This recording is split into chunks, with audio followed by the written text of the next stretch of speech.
This is CBC Winnipeg News.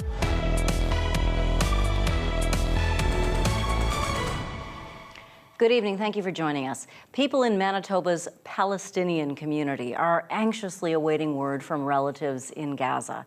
Israel has been bombing the Palestinian territory for days now in response to unprecedented attacks by Hamas. Now there's concern a tightening blockade of Gaza will lead to more shortages of food, water, and electricity for civilians. CBC's Josh Crabb reports.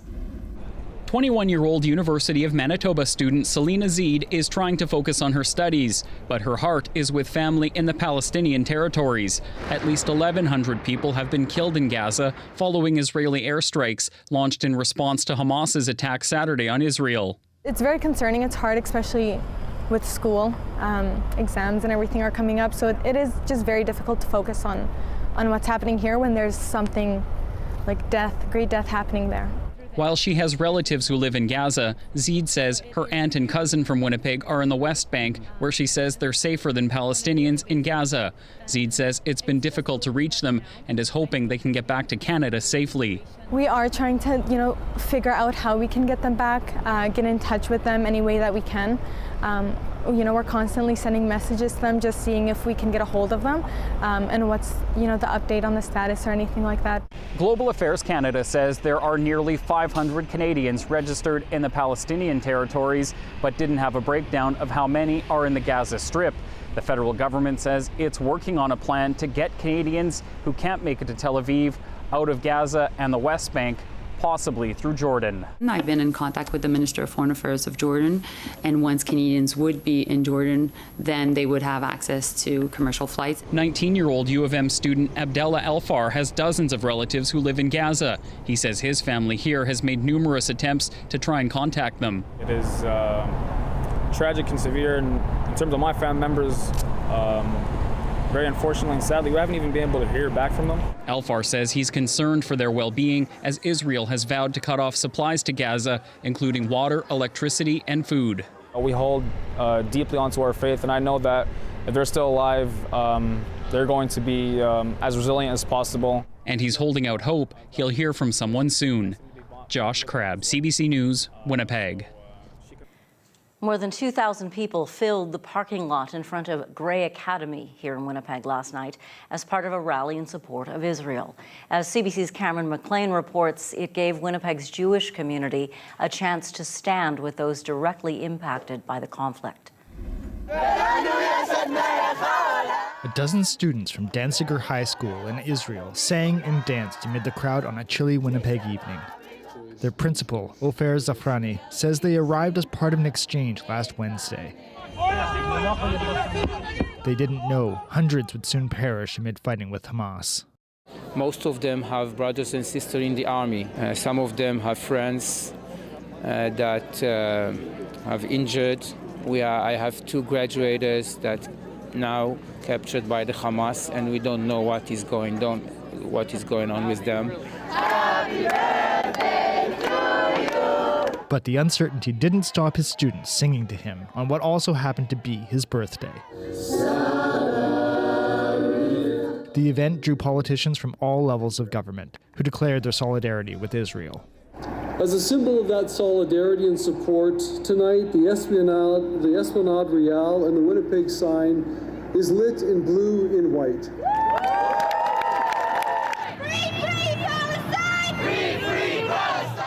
Tuesday's rally came one day after Palestinian supporters held a rally outside City Hall. Premier-designate Wab Kinew made a call for unity. No matter which walk of life from which you hail, you can remain committed to us living together as one Manitoba. For Jews in Winnipeg, the rally was a chance to show support for friends and family caught up in the conflict. Rina Elbaz has two daughters in Israel. And the kids are at a couple of funerals already, so it's hard. I want to be able to give them that moral support. Gustavo Zentner of the Jewish Federation of Winnipeg said Tuesday's event was meant to start a healing process. We're here to stand in solidarity of the hundreds of families that are still crying for their death within the last 4 days. Zafrani hopes he and his students may get a flight home Saturday. Cameron McLean, CBC News, Winnipeg.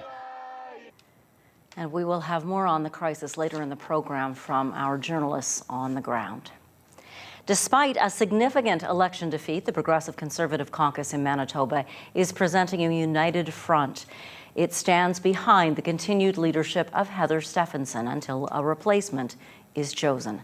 The CBC's Ian Fraze reports. Steinbach MLA Kelvin Gertson brimming with optimism. Good stuff. Building for the future, great young MLAs. It's a great, exciting time to be a progressive conservative. Very good. PC leader Heather Stephenson feels the same way. I am looking forward to having our first caucus meeting. This is going to be great. Some upbeat Tories more than a week after their party lost the election by 12 seats. And I respect the will of the voters. She's stepping down as leader, but not until a replacement is picked. At the first meeting of PC MLAs since the election, caucus chair Ron Schuler says they all support Stephenson staying on. Caucus is behind her. She is our leader. We support our leader, and she is there until a new leader is chosen, which is what she said on election evening, that she will stay and help with the transition process. That leadership race would take 12 to 18 months. In the meantime, Stephenson will remain the face of the party and a reminder of an election they lost following a negative ad campaign. Schuler isn't worried. We will present a caucus that is stable, that is united, that is prepared to be the opposition, and that's what Heather Stephenson is going to give us. A longtime MLA, Schuler says Stephenson's experience is needed as the government transitions to official opposition. I think it shows a lack of leadership just to walk out on the team. She's not going to do that. That's what former PC leader Brian Pallister did by leaving office before the 2021 leadership vote that selected Stephenson. Pallister said he did not want to be accused of influencing the race. Ian Fraze, CBC News, Winnipeg. The Winnipeg Symphony Orchestra is struggling financially. We're not hearing its swan song just yet, but Executive Director Angela Birdsell warns that could happen.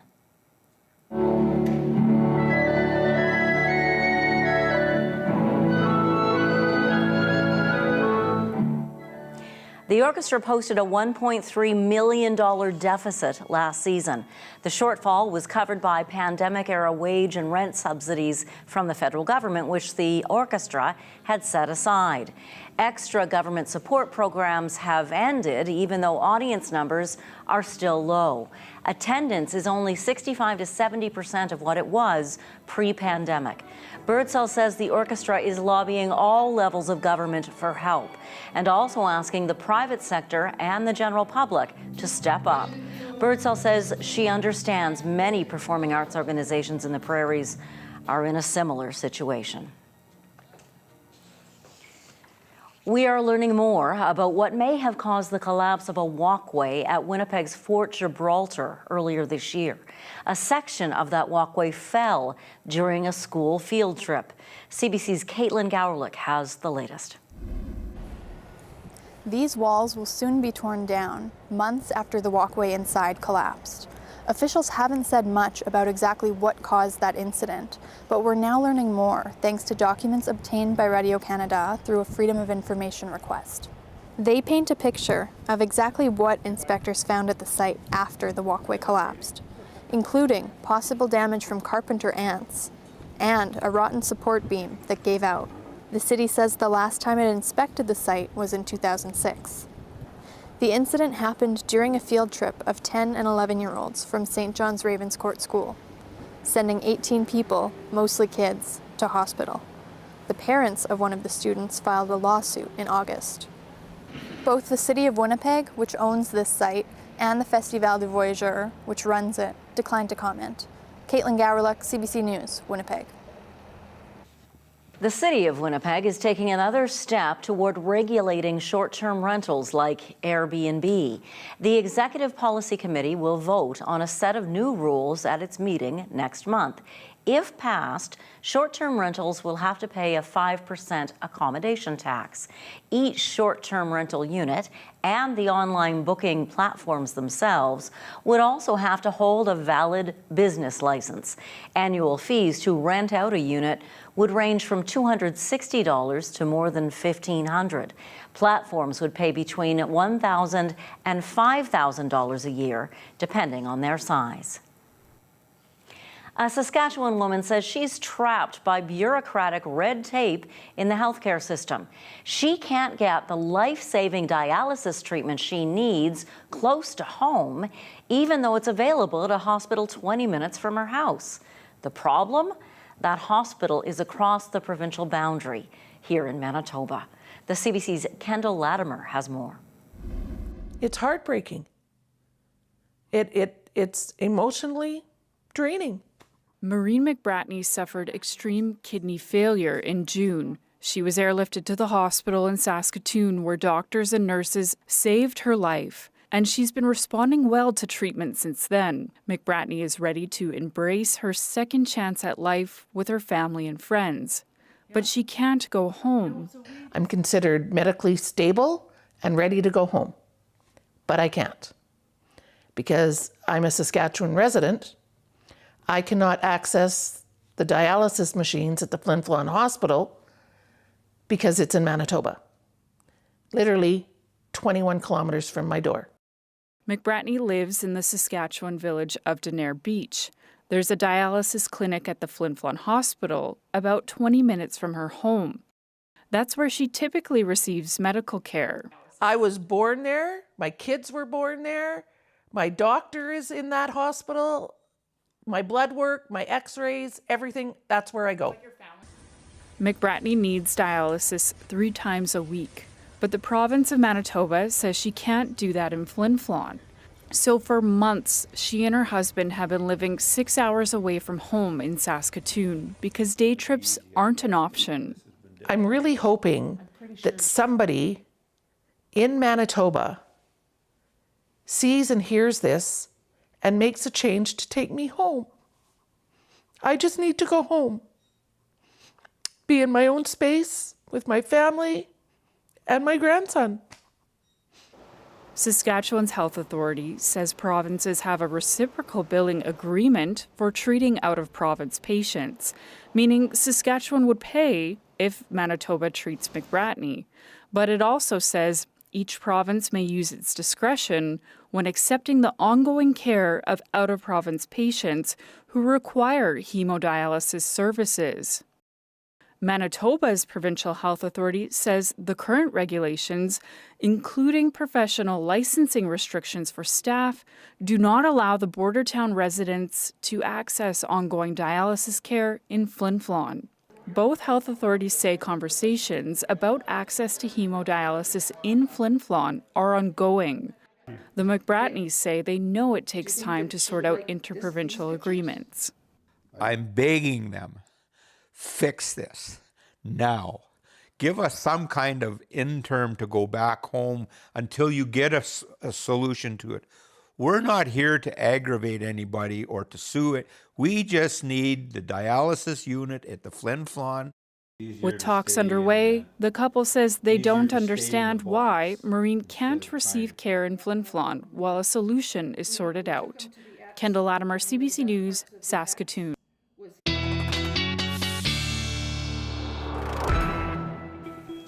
Meteorologist John Sauter joins us now. You know, you said the cloud was going to move in, and Yeah. boy, has it ever. Yeah, I'm looking over your shoulder right now, and it's a thin layer of cloud. You can see just little patches of blue, and I'll show you the satellite image because I think that we might see a little bit of that cloud breaking up as we head into the overnight period. But yeah, right across the south, generally cloudy. The flow is off of actually a high pressure system well to our north, which is keeping much of northern Manitoba in the sunshine, but it's also circulating this easterly wind right across southern Manitoba, so the cloud moved from Ontario into Manitoba east to west in the overnight period. But you look back to the northeast of us, up around, say, Pinawa, Lac de Bonnie, we're starting to see a little bit of a thinning of that cloud cover, so we might see that overnight. Now, I'm calling for a low of 4 in Winnipeg.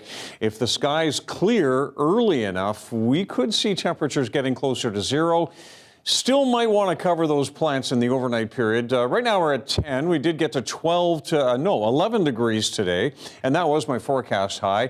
East winds now at 9 kilometers per hour. You look across the rest of the country, and there is some warmer air out through Saskatchewan. That's where the ridge, the upper level ridge is, but it has really cooled off in southern Alberta. Yesterday, Calgary was in the 20-degree range. Today, just 9. And then we go back down to the east, and seasonal conditions exist down through Toronto at 10 degrees, Ottawa at 9, Montreal at 11, Halifax at 13, and not much in the way of rain here or in our forecast, but you look at the foothills and just on the east side of the Rockies, right through Calgary, a band of rain, which has really been part of the reason that part of the country has really cooled off. So the cloud kind of breaks up a little bit, but then it's back again tomorrow. I think we'll see that odd little patch of blue through the day tomorrow.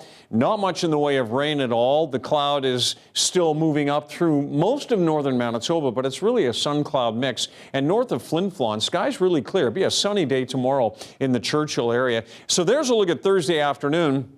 And then we see the clouds break up a little bit. And if you put a stop in here really early on Friday, this is before the sun comes up. Skies are clear in the southeast, but then the cloud just rolls right back in again, and it's more of a northeast wind, and this is our breezy day. This is about 20 to 30 kilometers per hour.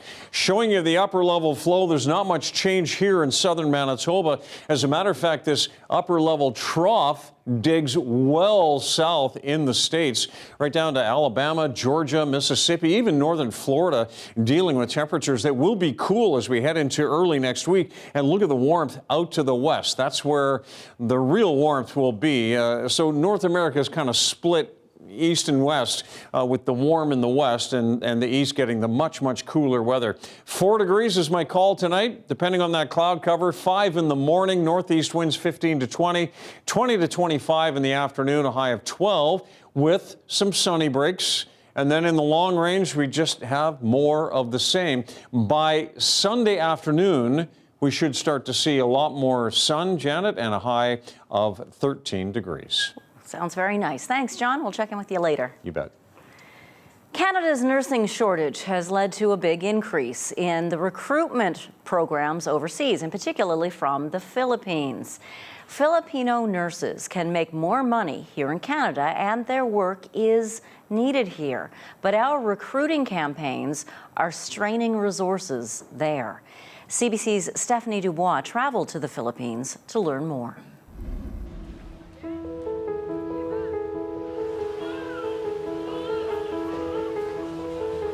There's so much work to do in this Manila maternity ward.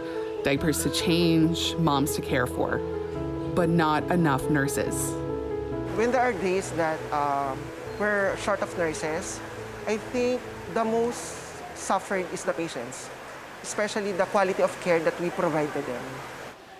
Nurse Jay Insila says many are leaving for better opportunities abroad. 10 coworkers have left in the last 6 months.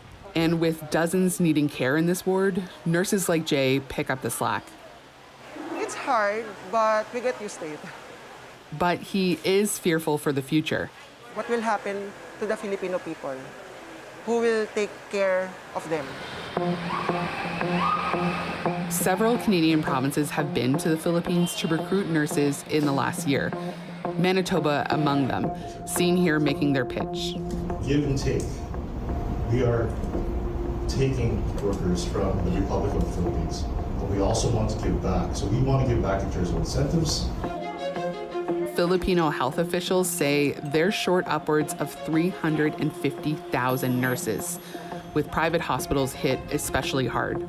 The nursing situation in the Philippines is really not good. Countries like Canada often turn to one of the hundreds of recruiters in the Philippines to find staff. Jocelyn Adamo is with Filipino Nurses United.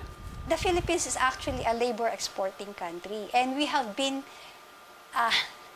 #1 supplier of nurses to the world. We have to admit that we have been commodified.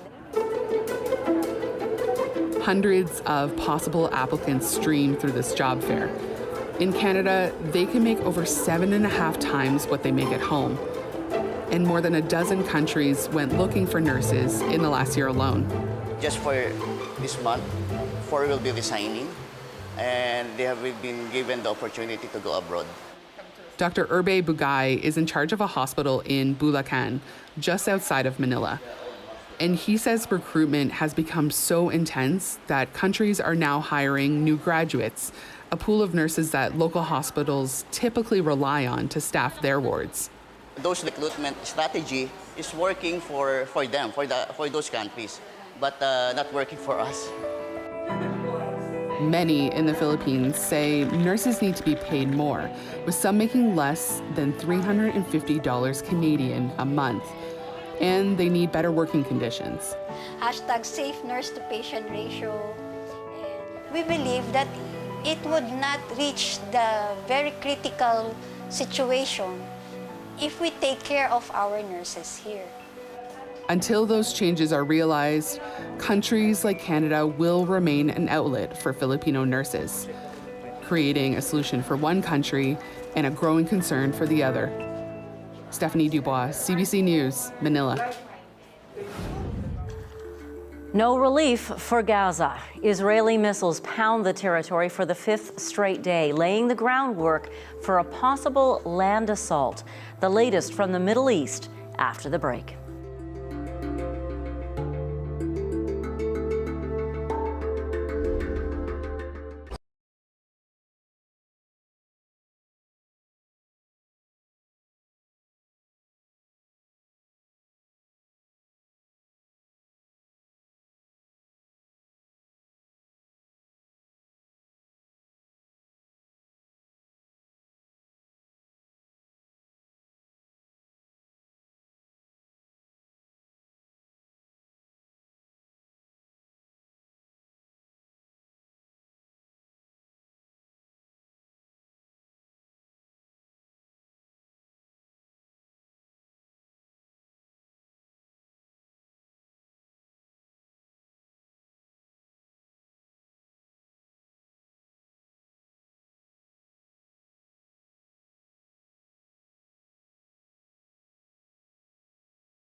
Israeli airstrikes continue to pound Gaza today. Israeli officials say 1,200 Israelis have died since the surprise attack by Hamas 5 days ago.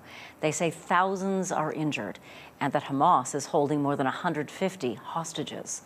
Meantime, other officials say at least 900 Palestinians are dead and thousands more are wounded. Paul Hunter and the CBC News team have been on the ground in the region covering the conflict. He brings us the latest from inside Israel. On the highway toward Ashkelon, just north of the Gaza Strip, the Israeli city, the target of so many Hamas rocket attacks the past 5 days, warning sirens soon blare. Okay, let's get out. Everyone pulls over, races out of their cars, and takes cover in the ditch as the rockets strike elsewhere. Inside the city, we headed toward where one of the rockets found its target, an apartment block, now blasted. Then, more rocket warnings. Yes. A miracle, this man told us later, holding a piece of shrapnel, that no one was killed. We never started this war, he tells us. They butchered civilians, innocent people. We need the world to help us stop the terrorists. The rockets have shaken people here, still reeling from the brutal Hamas attacks that opened the war. Now, fresh images from Be'eri have emerged, a small Israeli community east of Gaza, and evidence of further massacre on the weekend. Meanwhile, inside Gaza, misery and fear of another kind. The now overrun Al-Shifa hospital is also being used as a shelter. The Israelis hit us with no warning, says this man. There is no safe place. We will stay here. As in Israel, the deaths in Gaza are in the many hundreds and counting, including, say Palestinian authorities, more than 300 children. The retaliatory Israeli airstrikes target what Israel says are Hamas strongholds. The territory of more than 2 million is now cut off from fresh water, food, fuel, electricity, and medicine by an Israeli blockade. Back in Israel, with word of a war cabinet now to oversee the Israeli response to Hamas, military equipment and near countless reservists stand by for whatever comes next. A ground assault remains the expectation, even as an estimated 150 Israeli hostages are being held by Hamas somewhere in Gaza. Paul Hunter, CBC News, Ashkelon, Israel. Meantime, violence is also escalating along Israel's northern border with Lebanon. Israeli shelling hit some southern Lebanese towns in the early morning hours.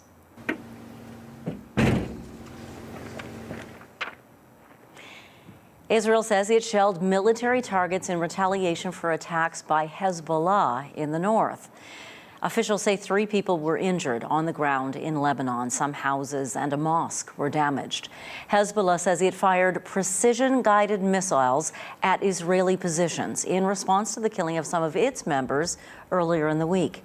The militant group Hezbollah is based in southern Lebanon. Meantime, the federal government says it's ready to start airlifting Canadians out of Israel. Flights will be available to citizens, permanent residents, and their spouses and children.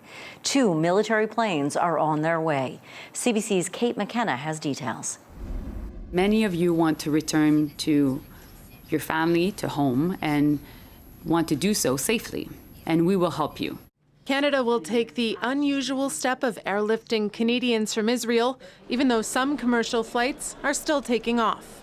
We'll begin the assisted departure of Canadians from Tel Aviv in the coming days by the end of the week with the help of aircraft from the Canadian Armed Forces. Military flights will take Canadian citizens, permanent residents, and their families to Athens free of charge in response to Canadians asking for help. We have a flight Saturday to Dubai, but we are hopeful that the Canadian government will get us out sooner. Even those with tickets are worried their commercial flights will be canceled. We had an experience where we were buying many tickets to Bucharest, to Cyprus, to Budapest, and flights were just Frankfurt.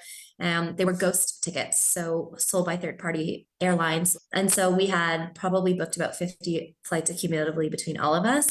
And we had used up all of our credit card space. And then, of course, the flights are not real flights, they're canceled.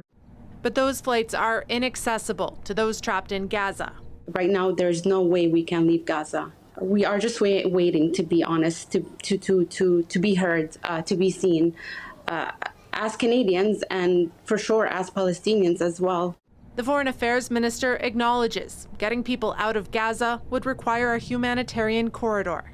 Should the United Nations work on an evacuation, we would be working with them. We've done so in the past, but at this point, there has been no information coming from the UN regarding evacuation. The Foreign Affairs Minister says she's working with allies in the region closely. The Canadian flights out of Tel Aviv are set to start by Friday. If there are empty seats on the planes, officials aren't ruling out offering them to other people hoping to leave Israel. Kate McKenna, CBC News, Ottawa. The United States is expressing unwavering support for Israel, and it's backing up that commitment with military assets and a visit from the U.S. Secretary of State. CBC's Chris Reyes brings us the latest from New York. Secretary of State Antony Blinken's visit comes on the heels of a forceful White House address by President Biden and the arrival of the first plane of munitions into the country, which includes interceptor missiles for the Iron Dome. The USS Ford Carrier Strike Group is also now in position in the eastern Mediterranean with promise of more help to come. Blinken spoke to cameras before boarding his plane for Israel, where the Secretary of State will meet with Prime Minister Benjamin Netanyahu and President Isaac Herzog. He will also visit Jordan. A big priority for this trip, the unknown number of Americans being held hostage. We are working very closely with the government of Israel to determine their whereabouts and if they have been taken hostage by Hamas, to work to secure their release. Biden's top officials have all been expressing words of support for Israel, but also issuing this warning for any country or actor who might try to capitalize or expand on this conflict. One word: don't. From Defense Minister Lloyd Austin speaking from a NATO summit in Brussels, more condemnation of Hamas. The more we learn about these sickening atrocities, the worse it gets. Hamas deliberately targeted civilians and massacred them just because they are Jews. Hamas has again killed innocent Americans and civilians from many other countries, and Hamas has abducted entirely innocent civilians. In Gaza, 11 UN staff have been killed. That was confirmed by the Secretary General today. The UN has extensive presence in the area, and we were told some 220,000 people are sheltering inside UN-run schools in Gaza. Guterres once again calling for Israeli forces to respect international humanitarian laws. UN premises and all hospitals, schools and clinics must never be targeted. UN staff are working around the clock to support the people of Gaza, and I deeply regret that some of my colleagues have already paid the ultimate price. The UN, the US, and other partners all say they're working on getting a humanitarian corridor open to deliver much-needed supplies into Gaza, where everyday Palestinians are now cut off from food, water, and electricity. Chris Reyes, CBC News, New York. In an effort to keep its controversial pronoun policy in schools, the government of Saskatchewan has started the process to invoke the Constitution's notwithstanding clause. The provincial policy forces teachers to tell parents if their child, who's under 16, wants to go by a different name, pronoun, or gender expression at school, whether the child wants their family to know or not. CBC's Sam Sampson reports. Everyone here says they want to protect children. But they disagree about whether Saskatchewan's school pronoun policy meets that goal. Most here oppose the requirement that teachers inform parents if their child under 16 wants to use a different name or pronoun.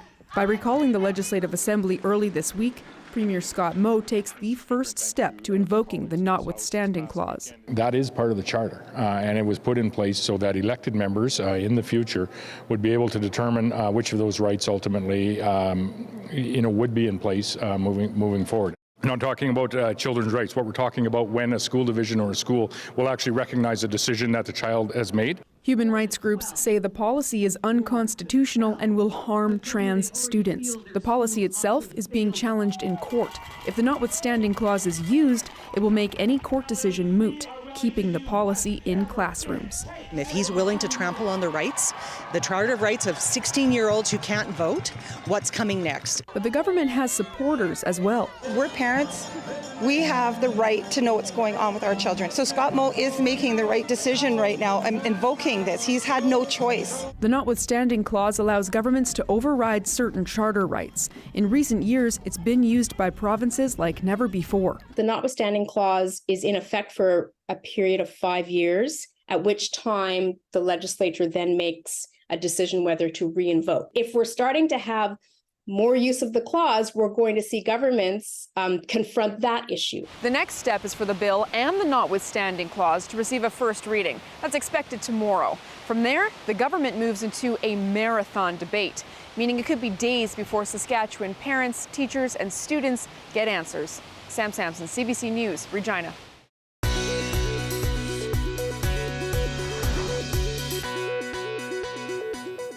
Online retail giant Amazon is taking shoppers another step closer to a cashless society. New technology is letting customers skip the checkout. But what you save in convenience, you may pay for in privacy. CBC's Nisha Patel looks at how it all works. At this market, there are no checkouts, no cashiers, no lineups. Shoppers tap a credit or debit card at the gate, grab products, and go, with their card charged instantly. It's being rolled out at arenas in Calgary and Toronto. They can get back to their seat really, really quickly and not miss out on anything. Let's test it out. I scan. Win.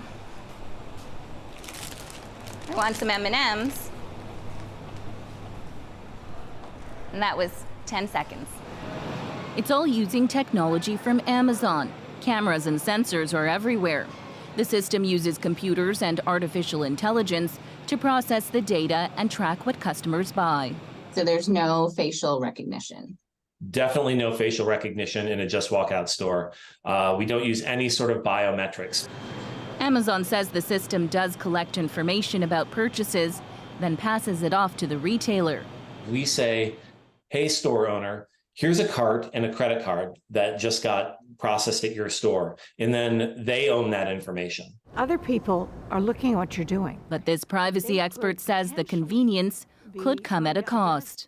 Ask for the details of what they're going to collect, how long they're going to retain it, things of that nature. And will they be sharing it with any other unauthorized third parties without your consent?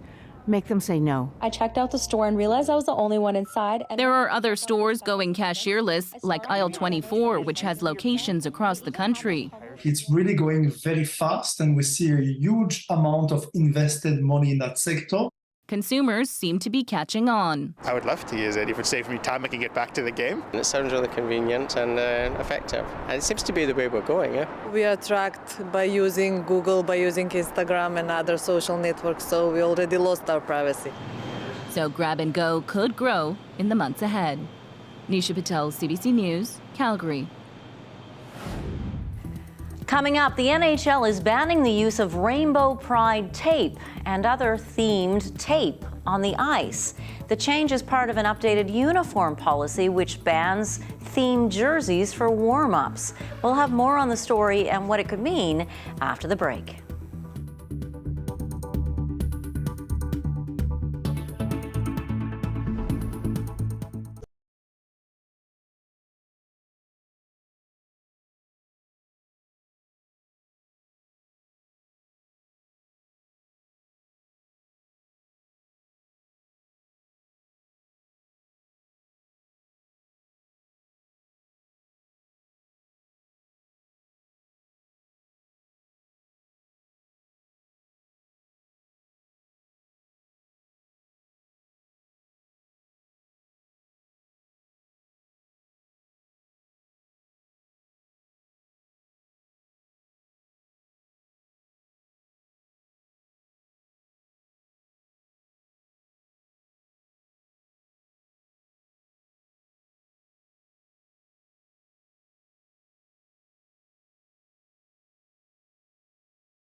There are updated guidelines for the National Hockey League surrounding theme nights.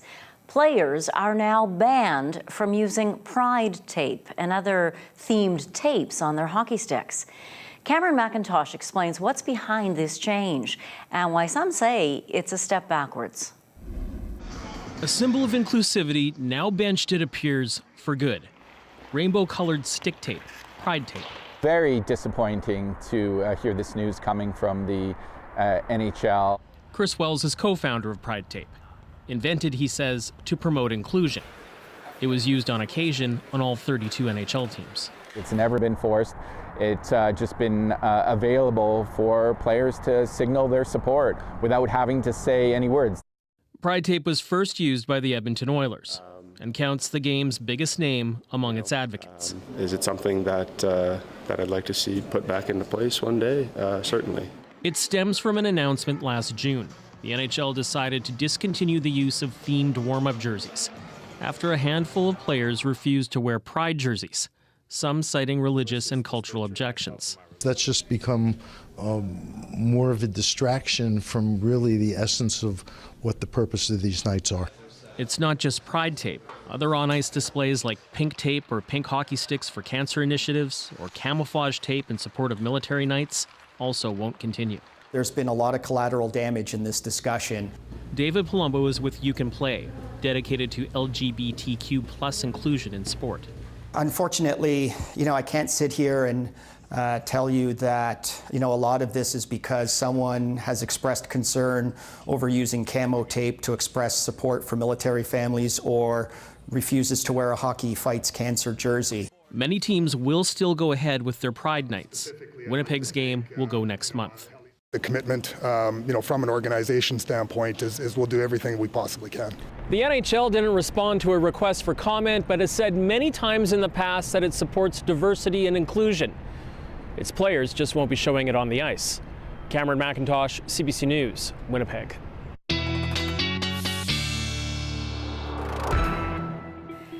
Meteorologist John Sauter joins us once again. I wanted to ask you again about that eclipse that's coming up this weekend. With cloud, are we going to be able to see it? Yeah, it's really touchy. I think there will be a lot of cloud around. I remember the last eclipse, and just this cloud broke apart just at the last minute, and I was watching, and it was really neat to see. But hopefully we'll see some breaks in the cloud on Saturday. I want to show you this once again, though. When I showed this yesterday at this time, but I had the times wrong. I had the wrong time zone. So it starts at 10:28. So if you're out there at 9:28 looking up in the sky at the sun, of course, with your protection on, you won't see much for the next hour. It starts at about 10:28. Maximum for us, 45 to 50%, and that's at 11:42. So a bit of a shift. It's an hour later. You get to sleep a little bit longer. So that's the way it's working with the partial eclipse this weekend. Upper level atmosphere, showed you that earlier. Temperatures in the region right now, 9s and 10s. We did get to 11 in Winnipeg earlier today, but boy, consistent temperatures, not just here in the south, but across northern Manitoba and over a period of time as well. We do have some single-digit temperatures around, but 8s and 9s in west and to the east, and 9 in Norway House. It's 6 in Churchill, 7 in Gillam, 8 in Island Lake, and double digits out to the west. Much the same on the way for tomorrow. So a lot of cloud cover here. It's low level and it's thin, and that's why you can sort of see the map right through it. We're getting a little bit of heat off the ground, so the infrared satellite is kind of picking up on a bit of that heat, but generally cloudy conditions through northwestern Ontario tonight. We'll get down to 4 in Winnipeg. That seems to be a popular number here in the southeast. A little bit warmer in Gimli at 7 for an overnight low. And out to the west, a little bit cooler around Brandon at 2. Otherwise, lows of 4 under generally cloudy skies. Across the north, we have a little bit of a break in the cloud farther northwest, but the cloud does exist around Thompson, Churchill, getting down to 1 over in Island Lake, 3 though in Churchill, 3 in Thompson, pardon me, and then 10 in Churchill tomorrow with a sun cloud mix, and I think leaning a little more toward the sun. We've got a sun cloud mix in the west, generally cloudy conditions from Thompson down through Norway House, Gillam, and Island Lake tomorrow. And here in the south, it's another cloudy day, but there will be a couple of breaks in the clouds at times, 11s and 12s in the southwest. I think 12 degrees possible here in the Winnipeg area, a little bit warmer in Emerson. And you see some sun here, but again, sunny breaks in the afternoon, sort of cloud with some sunny breaks in northwestern Ontario. Highs anywhere from 10 in Red Lake to 12s in Kenora and in Fort Francis. Not much change in the 7-day forecast. I'll have that for you in just a little while. Thanks very much, John. You bet. Turning a classic Grimm Brothers fairy tale on its head. What if Snow White got to tell the story from her perspective? A play that Manitoba Theatre for Young People will be taking on the road next. You're watching CBC Winnipeg News.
Well, it's certainly not the Disney version from 1937, but it does look like fun. I had the chance to meet the actors performing at Snow White at Manitoba Theatre for Young People.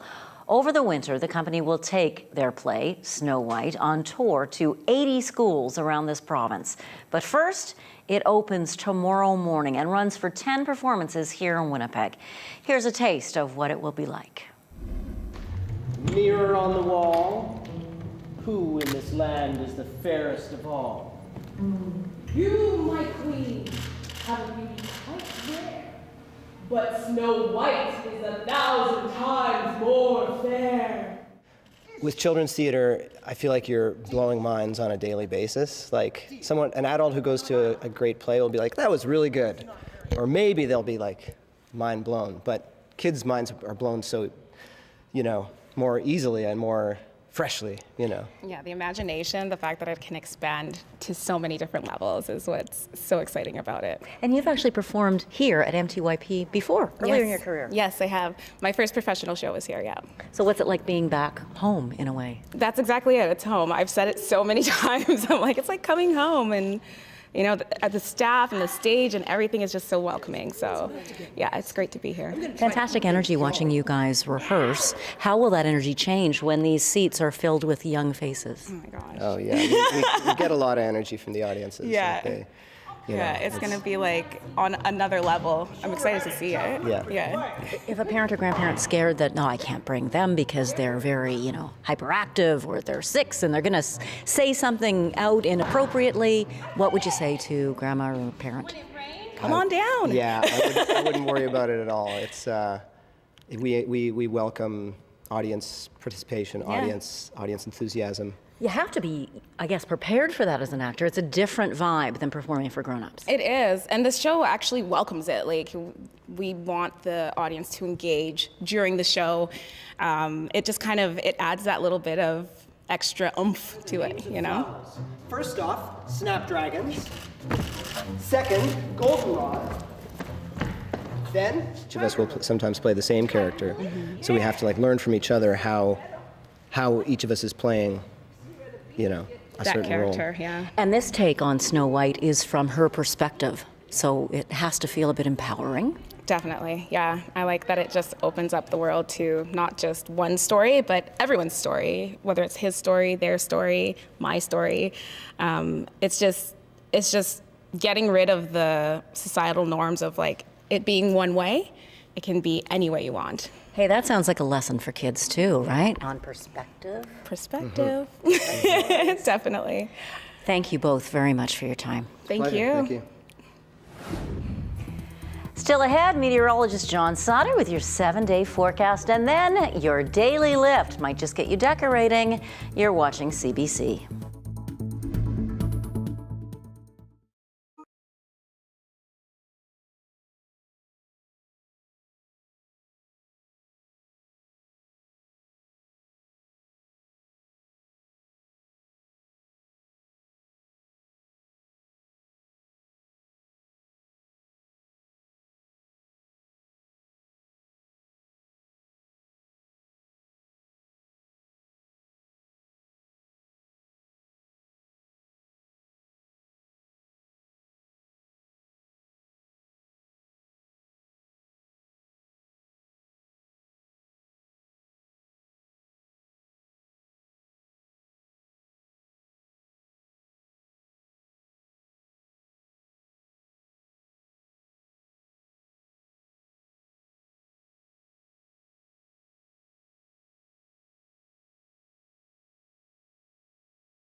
your news, you want up-to-the-minute access. Anytime, anywhere.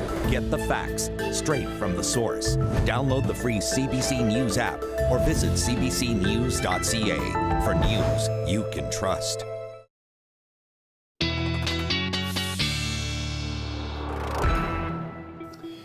Wow, is it ever getting dark earlier these days? Here's a look at the sunset tracker over the next few weeks. And, you know, as we get through the day today, 6:46 was our sunset. A week from now, it's at 6:31. October 25th, 6:18.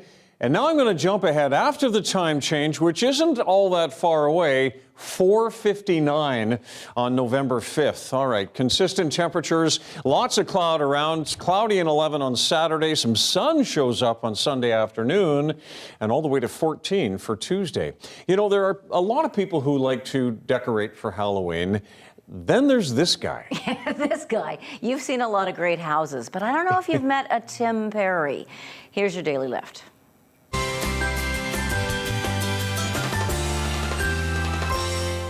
It's what I live for. Halloween, it's the best. He was inspired by his favorite horror movie, he says, House of 1,000 Corpses. So Tim Perry has spent 15 years creating what he calls the House of 1,000 Pumpkins. He hand carves each one of these things. Each one has a rock and roll theme, and he matches it to his favorite music. Takes about a week to set it up, I guess, and to wire the display. By the time he's done this year, he expects to have nearly 1,400 pumpkins on his front lawn. And get this, keep looking at them. Yeah. They're plastic. Oh. They look good, Yeah. right? For plastic? Yeah. Well, Wait. they would have to be plastic, though, right? They'd have to. They wouldn't last, Yeah. right? He'd have to carve them again and again and again and again and again. That would be very impressive and would probably be a daily lift for another day. Right, right. How we had an army of people helping him recarve every year. Thanks for being with us. Have a good night.